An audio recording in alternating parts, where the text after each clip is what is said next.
Is this going? Is this official? Let me rephrase that, please. Jinx you? You may have jinxed it. Maybe. Okay, we're back. Maybe we'll start with, I don't know, maybe the most heavy question, or the I don't know. This question is, so I think it's not only safe to say, I think it's accurate to say that you are one of the godfathers of what has become fine line black and gray tattooing in the modern tattoo age. Good Time Charlie and myself started that in 1975, before the end of the year. We started off using, I don't know, 4s and 5s, whatever Charlie was using, and you know, and to me it was like, well, whatever he's using, you know, he's the teacher, man. He's, you know, my sensei, so whatever he says, I'm just going to go along with that, and whatever, you know, and because I'd never used anything more than like a little flat 3 or 4 to do like really to do hair with. Just like a mag drag. Not really like shading. Not even a mag, like a flat drag. Right. Just a drag. Right, to just, you got like them 4 lines Yeah. on the hair instead of 1 at a time. When I first started tattooing, I was using 4 and 6 flats. Yeah. So I know. Yeah, and in those days, that was it. You had flats and round shaders, and right. that was it for a while, until we heard about. I think Sailor Jerry might have invented the Magnum. The mag. Right. The Magnum, as it was called. And I believe you told me before that Charlie had tattooed you in his car. Is that right? No.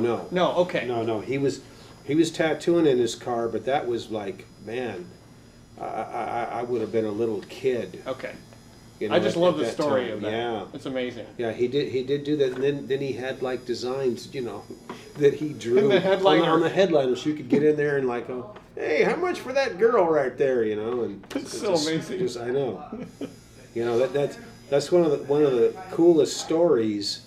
You know, like, you know, and when you think about like Ed Hardy's original tattoo, you know, journey, that he started drawing tattoos on his kid friends and stuff like that. It's like, who the hell did stuff like that? Like, 'cause I remember I was fascinated with tattooing as a kid, but I didn't know what it was, much less had no idea like how that was done, how you duplicate that. But I remember just being at the Pike with my mom and dad, and like, you know, it was in those days it was Bert Grimm's tattoo shop, which is now Carrie Barba's, but right. You know, and they had all these photos in the windows there in the front. They had the big giant picture windows of like mostly sailors with like a big chest eagle or whatever it was. And I just went like, Mom, look at these drawings, you know. And I'm like 5 years old, and you know, and I just was attracted to the artwork, but I didn't even know. I had no conception of like what is a tattoo. Okay, so it was and the Pike. permanency of it, right at the Pike. That's where you saw it. It wasn't anybody in the family or a close friend or anything that had No. work. No, It was just that was my chance. Yeah, that was my original, you know, induction into like tattoo art, and I just remember I liked it. I had no idea what the process was, what it felt like, anything. I just like pictures. People have pictures on them, but it didn't inspire me like to go get a marker and draw pictures on myself. Right. I don't know, it just didn't make that connection that like I could do it to myself, even though I didn't even know what the process was. But see, 10 years later, I did put my first tattoo on, and it's this really cool spider. Right here, let me turn that up for you. And you know, so I'm 15 when I did that masterpiece. Really? Yeah. You had to And do it on your middle finger. Yeah, so 10 so everyone years could see it. Yeah, and I just thought, you know, like, oh, that's a, you know, and I thought, yeah, spider on middle finger. And then when, you know, and the story goes, You know, it's like, you know, my mom saw it probably a week later or something. Oh. She says, "Son, what's that on your finger?" She was from Texas and never lost her accent. I said, "Oh, that's a spider, Mom." And it really looked a lot more like a spider then.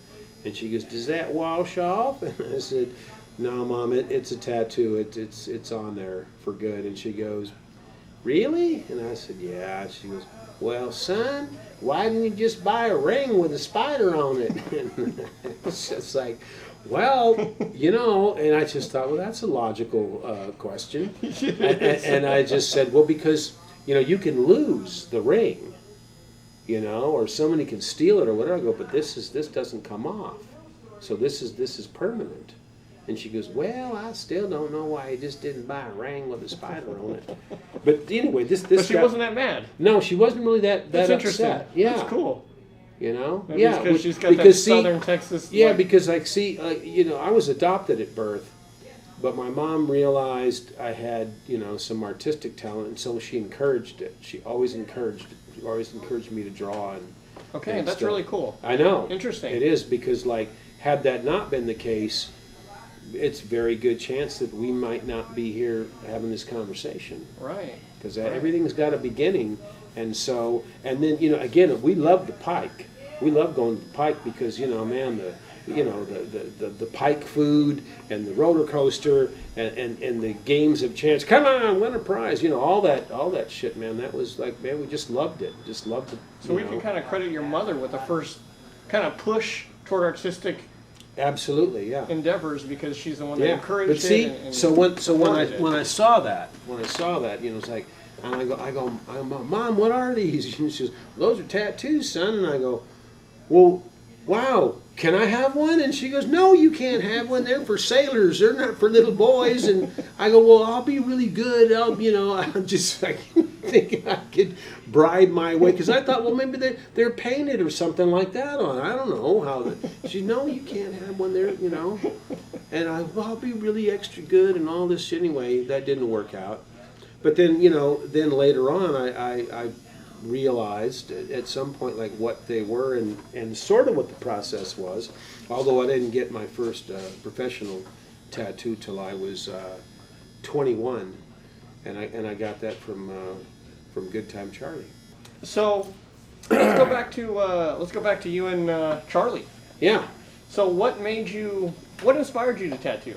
Well, I mean, I was tattooing by hand. I mean, this is what got me started. Sure. Then my homies, you know, they wanted a cross, or they wanted a name, or they wanted whatever. And they knew that you already had some artistic ability, obviously. Yeah. And by that time, like, I'm like what 15, were you drawing 16. at 15 years old?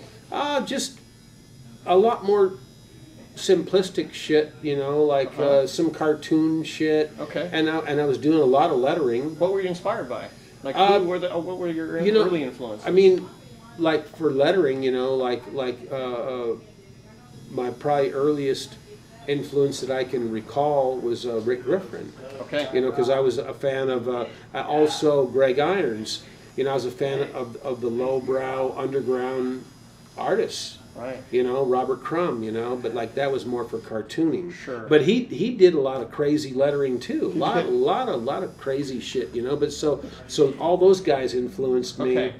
And then for tattooing, but like, you know, see, most of my homies growing up were Chicanos, so and a lot of these guys had older brothers that had done joint time, so they had joint, you know, Work. tattoos on them. And I remember just, you know, and no color, and I always liked that too. I thought, like, you know, as opposed to, they only had the primary colors in those days, but even then it was like, nah, I like that look, man. That all black and white look is what we originally called that, like, you know, like the photography.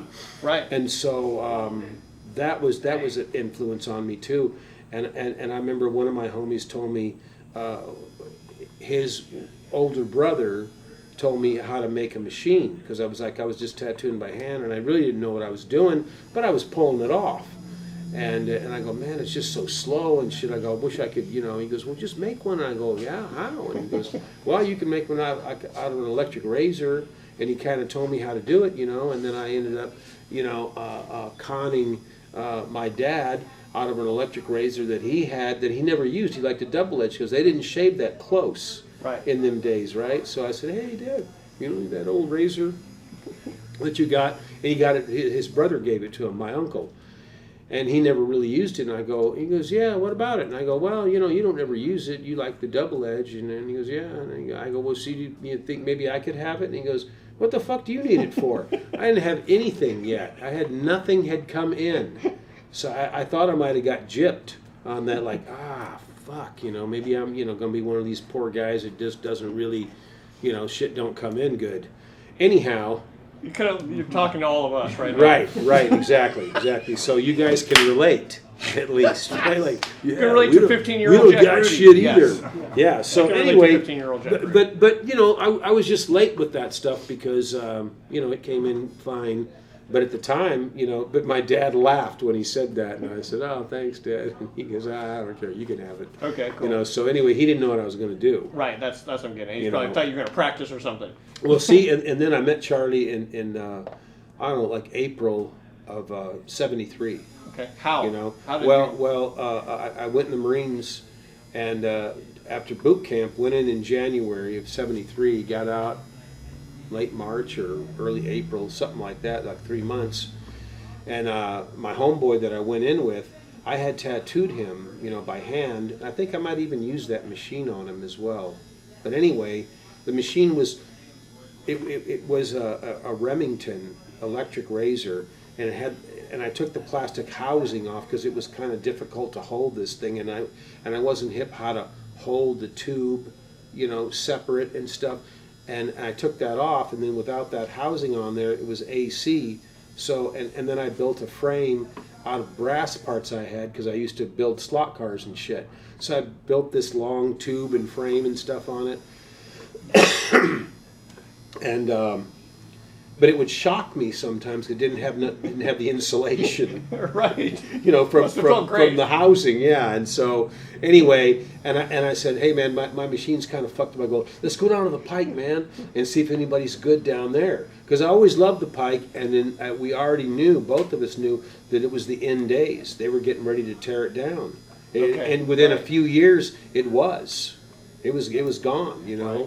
And like one of the only things left down there is the tattoo shop that was then Bob Shaw's and now Carrie Barba's. Okay, that's one of the only things left from that whole era. Everything is gone, pretty much.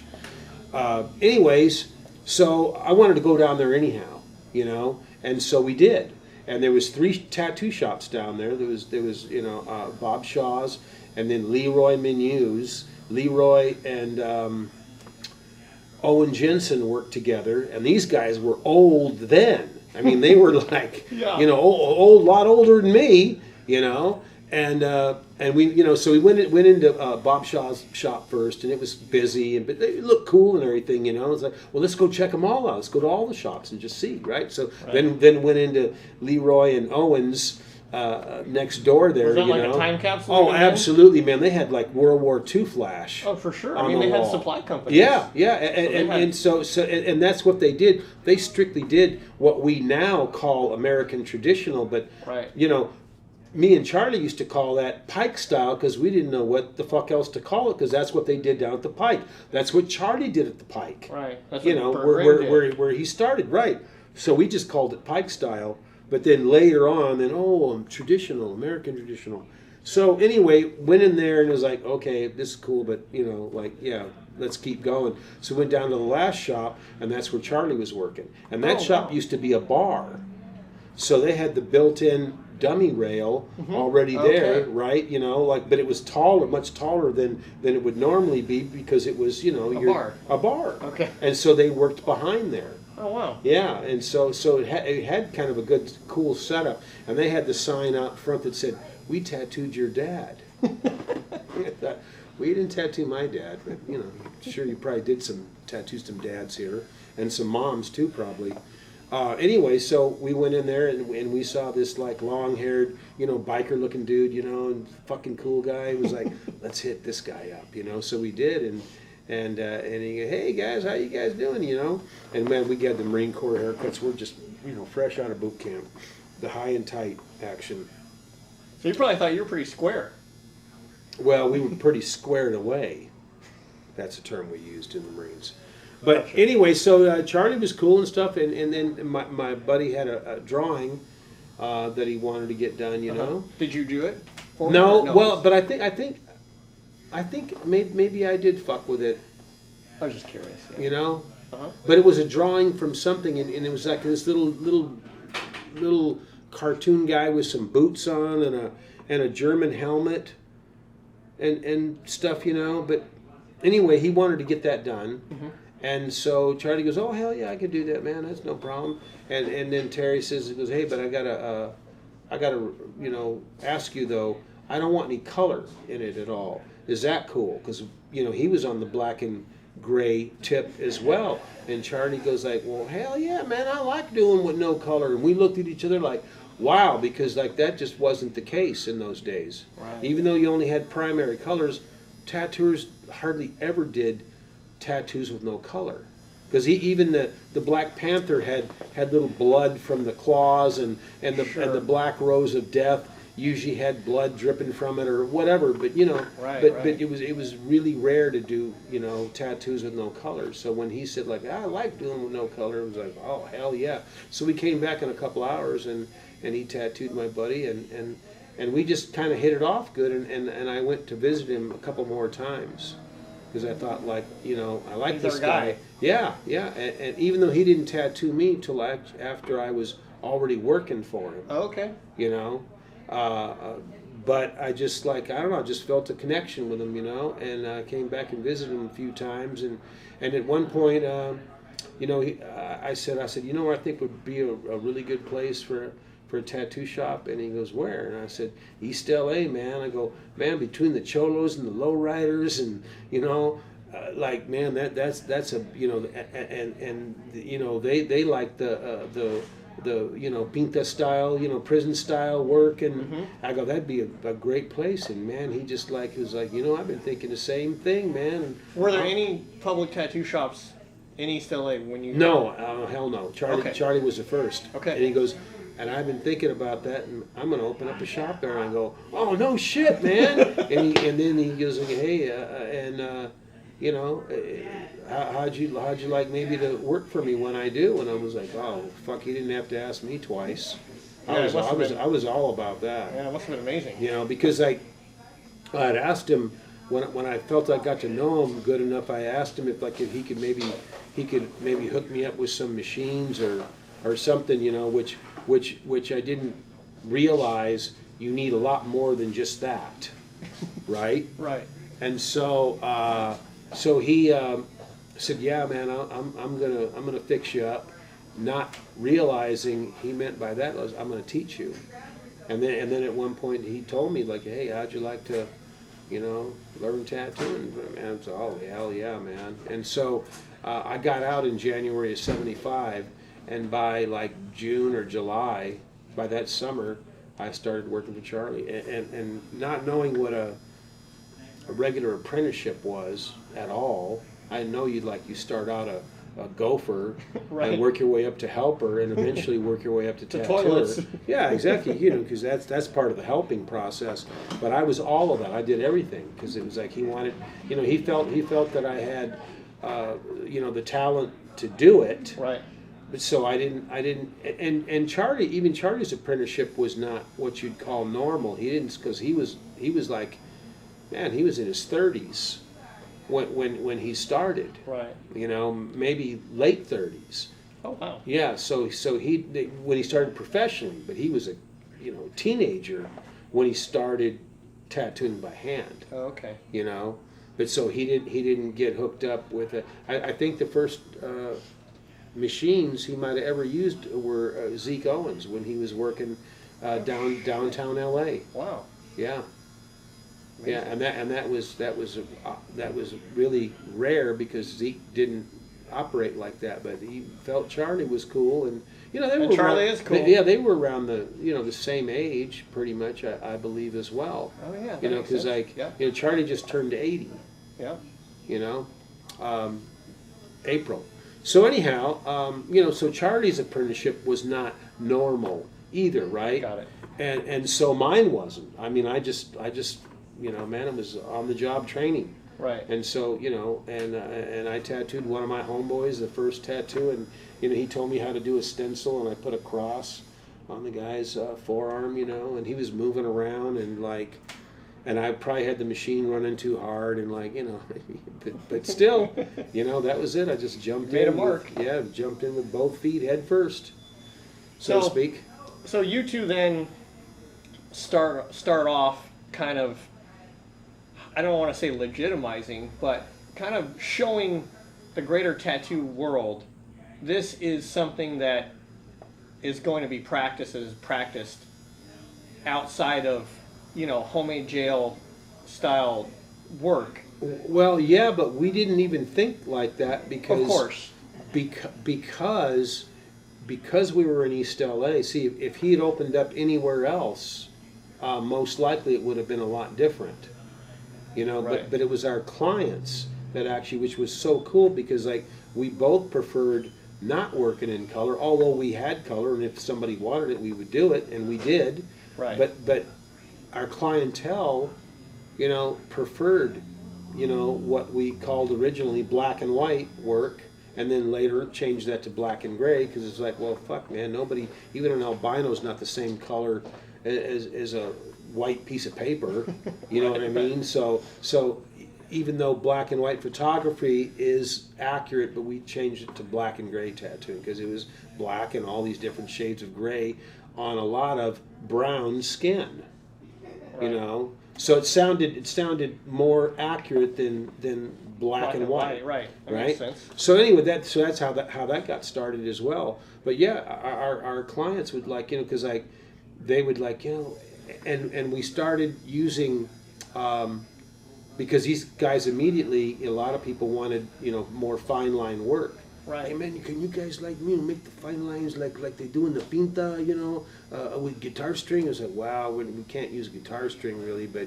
because that stuff was sharpened too. But so we're using tight threes and making them as tight as we can. And in those days, when you got a 3 to make it tight, you would take a push pin and put a little a tiny hole in a bottle cap. Right. And then push the 3 into there to get them real tight, right? And do that, and so we're working on it, man. And so we were making finer lines, but it still wasn't like a guitar string line. Right. And then one day we were making needles, and realized when you got that 3, well, what if you just pull one a little further out from the other 2, and the other 2 will act as stiffeners.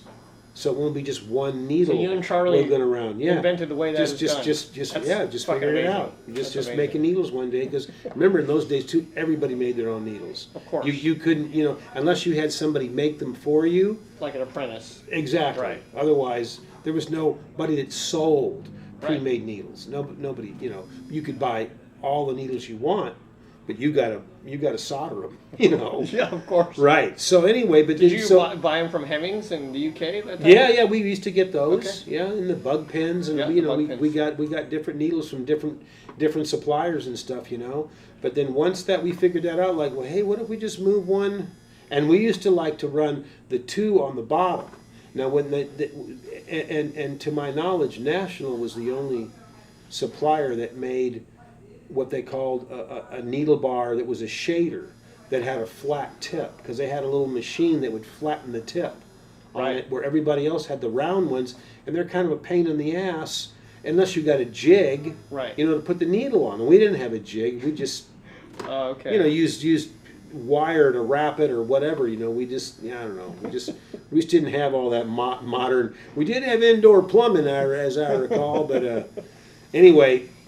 So that's how single needle was born. So that must have been pretty exciting the first month of that. Oh yeah. Like you must have been like, oh, I can't wait to try this again. Yeah, because now the detail that you could do was almost unlimited. Right. And so that's what we both liked, and our customers loved that shit, man. Because now they didn't have to go back to the joint to get that kind of work. Now they could get it actually in a shop for the very first time.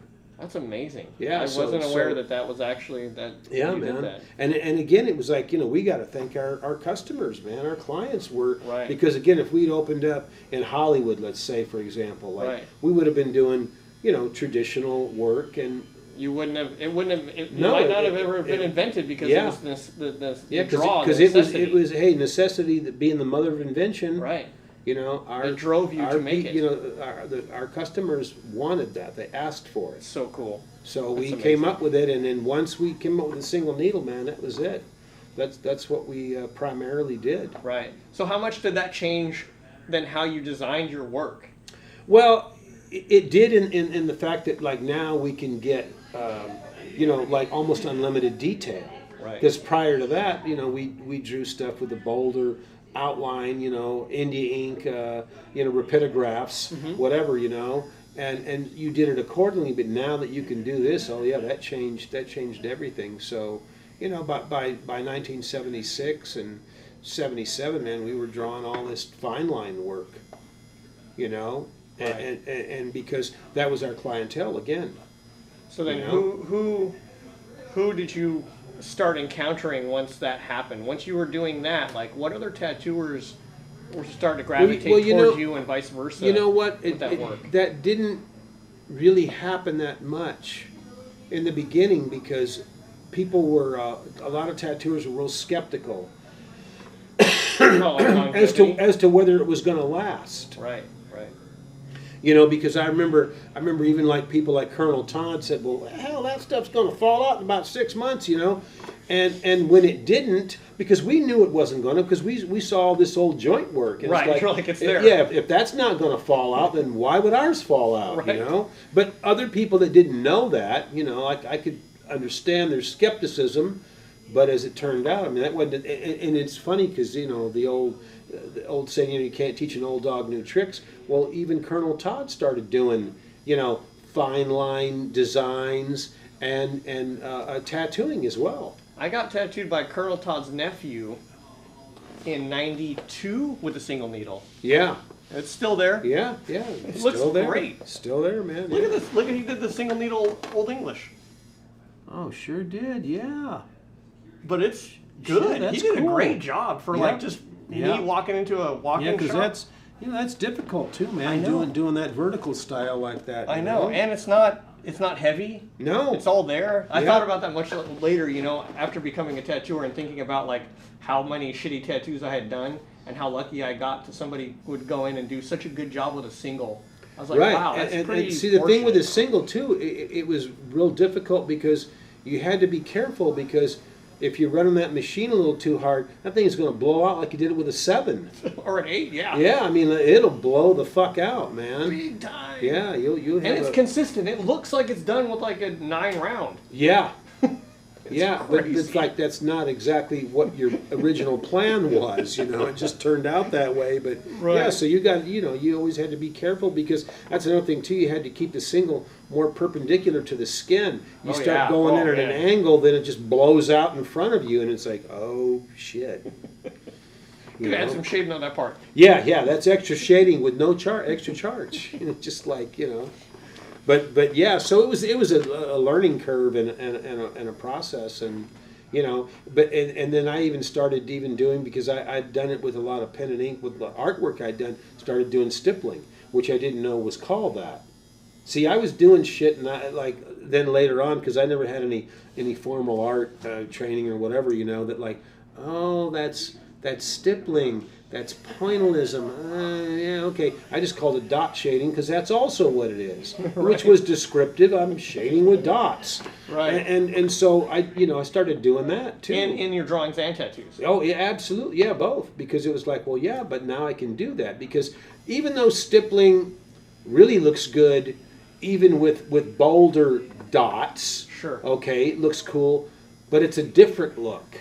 It's a much different look than if you do it all, because see some of the stuff that you do with stippling, with single, over the years will end up looking like it was shaded. It just looks smooth. Yeah, it will end up looking like it was done with a Magnum or something, and it was like, and if you look real close, pull the hairs back and like, oh, look at that, it's actual dots. But Yeah. But you know, and we didn't even really know that. I mean, really, although we saw stuff, we saw like because like guys would come in with work, you know, joint work, Pen, right? you know, yeah. It's funny though because like sometimes guys would come in and they had work that was obviously done in the tattoo shop, not ours, and then they would say they got it done in the joint, and me and Charlie were like, I wonder what joint that was, you know, because like this was done with professional machines, you know, Right. and then other guys. But it was just shitty. Is that why they said it was in the joint, or they said it was in the joint to be cool? I don't know because Okay. sometimes we would wonder the motivation of people lying about shit. Like, what was their motivation for Right. that? Like, why would they say that? And then, but other people would like say they got something done on the joint, and they would say they got it done in the shop, and it was really obvious to us again where they got it. Whether it was in the joint or one of their homies did it on the street, it was not done in a shop because you know the difference in the work was really obvious. Because even somebody that doesn't even know what they're doing with a professional machine, it's still not going to look like it was done with a guitar string and a little rotary, Right. machine made out of a Right. cassette motor or whatever. Right. So anyway, funny shit. But we always just laughed about it, you know. I bet. Yeah, because I mean, it's like sometimes we would correct people, you know, and so like, but then it turns out like it's not worth it because then people get pissed off, Yeah. and then don't get tattooed, you know, or and then it was like, yeah, who cares? Right. Fuck it, Just you let know? them live Hey, their you want life, to get right? tattooed from us? Okay, cool, you're in the right place.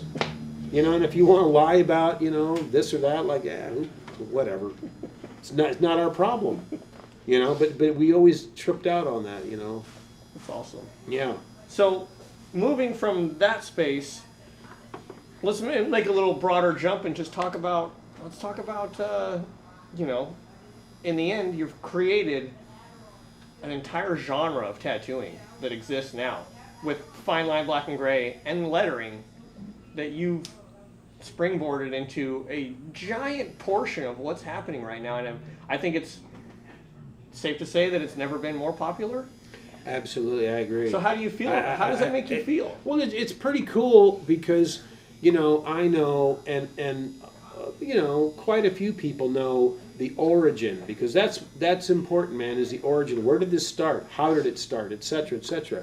You know, but for a lot of people, you know, they might just think like, oh man, well fuck that, man. Big Tiny taught me this, and you know, and then you know, Little Flaco taught me this one or that one, you know, whatever. And it's like, and see, although that may be true, you go back because like these guys that taught this person, somebody taught them before that, and it all goes back to you know, there's a beginning in all of it. And see, you know, me and Charlie didn't invent fine line tattooing, but we started doing it in a shop. We were the first professional tattooers to ever do, you know, That stuff. fine line tattooing, Right. man. And in essence, by opening a shop to the public, doing Yeah. that, you basically brought it to the masses. Yeah, and then not even really realizing that it was ever going to really catch on beyond the borders of East LA.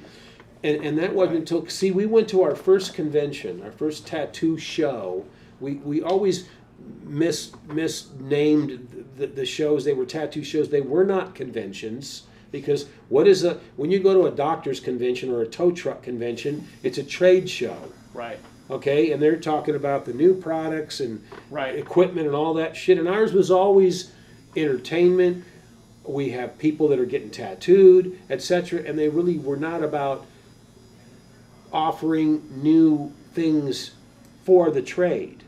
And if it was, there was always controversy about that because like we were really much more protective of shit in those days. We didn't want, you know, tattoo equipment falling into the hands of people that really had no business fucking with it, right?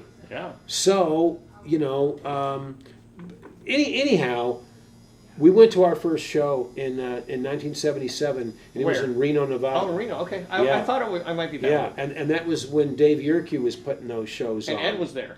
Yeah, and so we heard he was going to be there. Okay. And so, we were looking forward to meeting him because we didn't really know much about him at all. So, he's the best and stuff like Even that, at that right? time. Yeah, That's exactly. crazy. Yeah. Because that And was so- really early in his career. Yes, absolutely, man. 1977, and he So had early. he had a booth.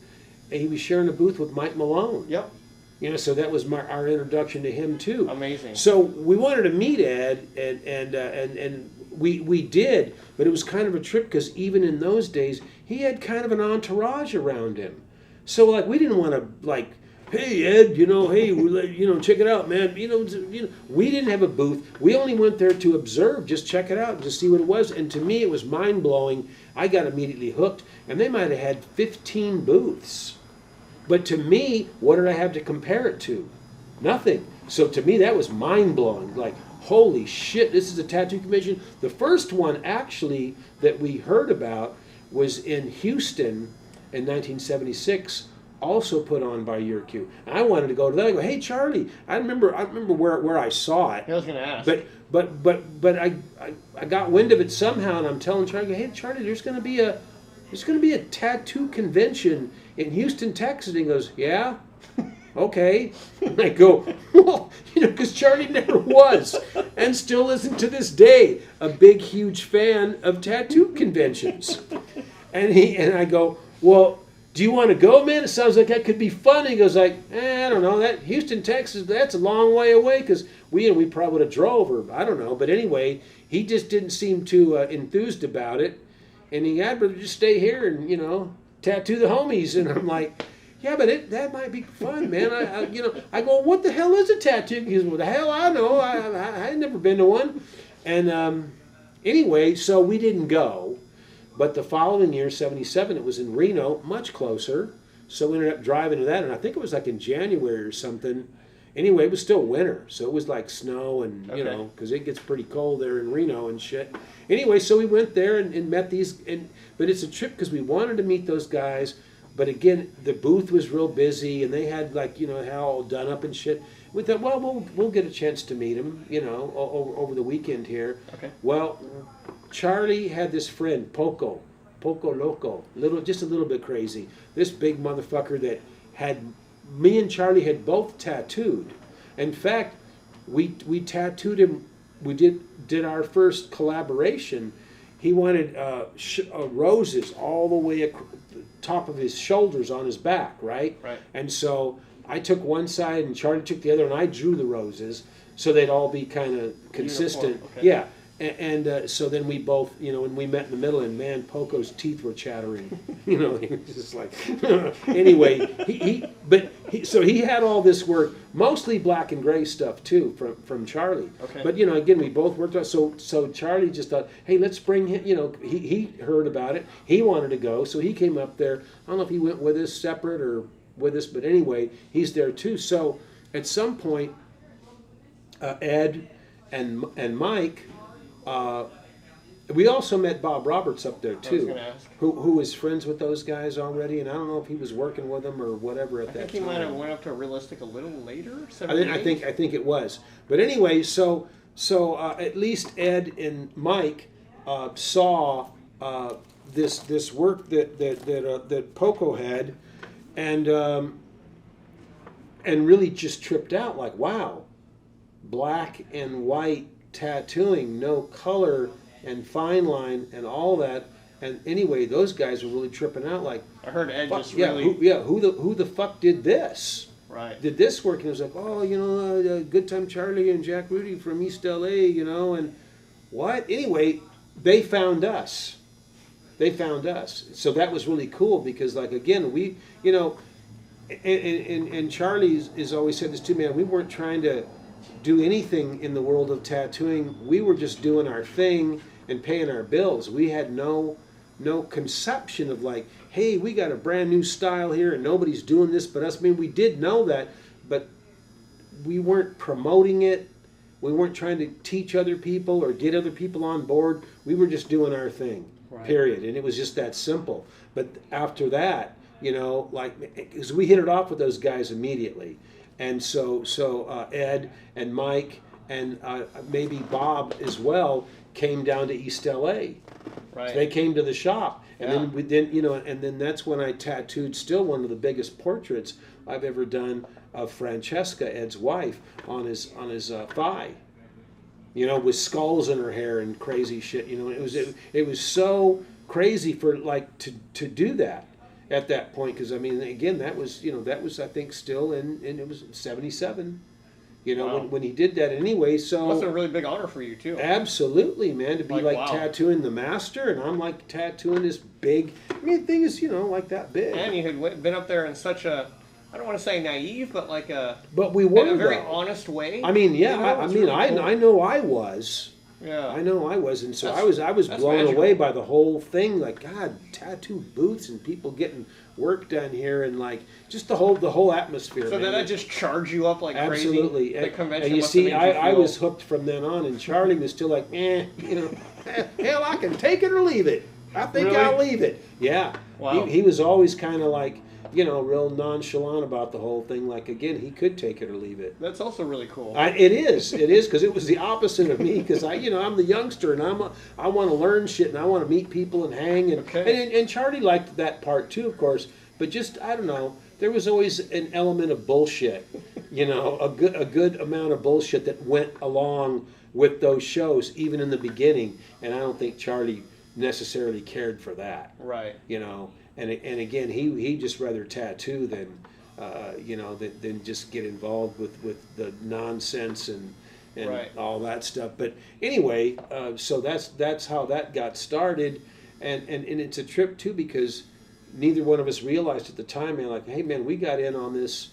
This is a tattoo renaissance that's happening now because these conventions started. Right. Right. And like, man, shit, by 1980. And then Freddie came on board in 1977. That early. Yeah. Okay. I had seen, Charlie and I had both seen his work Okay. come in.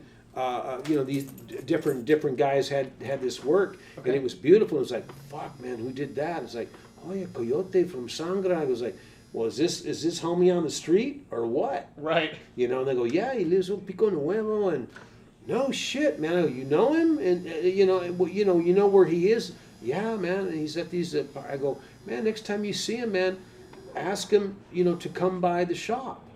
Yeah, I want to meet this guy and Right. stuff, right? So his stuff was already really good at that time. Oh fuck yeah, it was fucking great, and Yeah. with a homemade machine. Did he and learn to do stuff. that? I don't want to. Yeah, he did. Okay. He did. He learned to do that in the Okay. junior joint. Junior joint. Yeah, Okay. because Freddie's a couple of years younger than me. So he was like, California Youth Authority? Is that what Yeah, that was? yeah, probably something like that. Yeah, that's where he got his initial tattoo training. Okay. But anyway, he came in, and so Charlie had already so by that time had sold the business to Ed Hardy. Sold the business. And Ed was really keen on like growing it for you guys. In a sense, am I wrong? Well, yeah, in some of this? He wanted to be part of and it. I think he really liked being involved, because Into he something really new. loved that style. And he was good at it too. Yeah, he He's so immediately crazy. he immediately was really good at it. He just went like a duck to water, man. I mean, I've even know? seen old lettering. I'm like, you do old lettering really Yeah. fucking like already Yeah, did Cholo yeah, lettering like yeah, good. Yeah, and so did Mike Malone and Bob That's true. Roberts. That's true. They all did beautiful single needle black and gray work. That's crazy. All them guys did. So And talented, again, those guys. and they were just real hip to the wanting to learn that and get on. So it was those guys. It was Hardy and Malone and Bob Roberts that helped launch the popularity Right. of tattooing beyond East LA, and now And with Tattoo Time, of course, publishing it, pushing it there. Exactly. See, And I could be wrong. I might be wrong because it sounds like I am wrong from what you said earlier. But I thought Ed had told me, or maybe I had heard that he was the one that kind of coined black and gray to push that into a thing. But it sounds like you had already discussed that. or yeah, something. I think me and to my recollection, me and Charlie started saying that Gotcha. at some point because and I think I might have come up with it, but regardless, we came up with it, Gotcha. and it just sounded more accurate Yeah. than That sounds black, because right. black and white was good for photography, because it Yeah, is the white everything from canvas. black too white. Right. Okay, but black and gray tattoo just sounded more accurate, more descriptive, right? Gotcha. You know, so then, but to my knowledge, we started that. Anyhow, so Freddie came in and he brought a homie of his, you know, with him, and so I go, hey man, you ever use a professional tattoo machine? He goes, no, but I always wanted to. I was like, okay, so I set him up, and he tattooed on his homie on his upper arm. He tattooed a girl's head on him, right, with nothing. No drawing. Fuck. No nothing. But he had a formula. Obviously, he had a formula how to do this. Still. That and it was me and Creeper were there that day. Creeper Espinosa. Yes.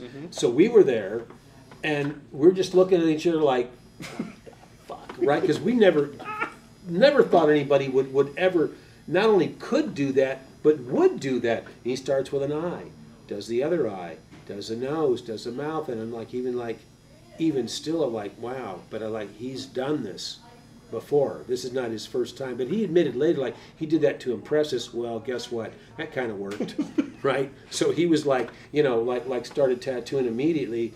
But it's weird too because like very shortly after that, Creeper bailed, and it was and so even though Freddie was on a probationary period, it was just like, fuck, he don't even need it. Like he already gets it. He totally gets it. So now it's me and Freddie are working, and then we have the woman there, Lady Blue, who was a friend of Charlie's from the Pike, and she was working there. But then doing what style? Doing like Pike style? Yeah, or? but then doing a little bit of you know, trying to do the East LA, you know, fine line stuff too, because that's what me and Charlie were doing, right. and so she was doing that as well, you know.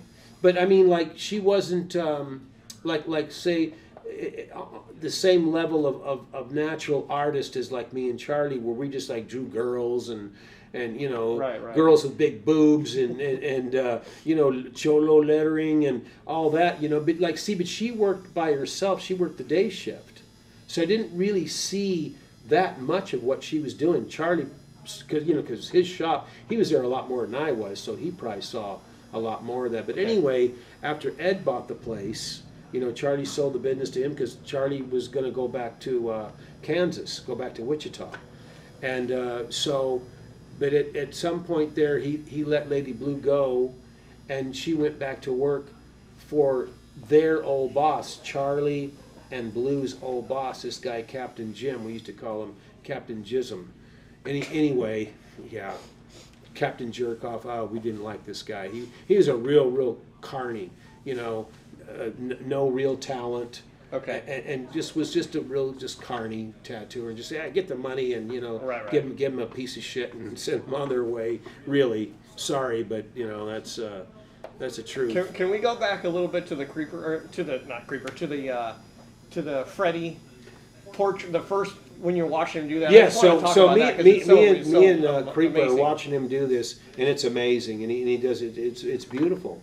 And you're thinking to yourself, this guy's never held a professional machine. Never used a professional machine. No stenciling, he does that. No stenciling, he does that. Were you intimidated? Using my machines. Were you intimidated by it? No. Or were you just excited? I guess, but I didn't think that at the time. I just thought, like, what the fuck? Wow, this guy needs to be on the Good Time Charlie's team. Right. That's what I thought. So, because, like, you know, it's a trip because I never really was ever like that.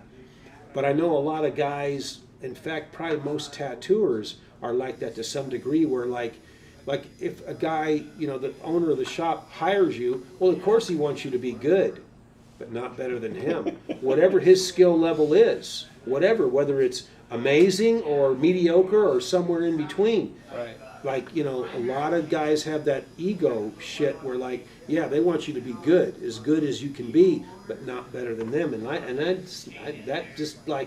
didn't have that, you know. And I just thought, but I do want this guy on our team. Right. Fuck yeah. Yeah. Team GTC, man.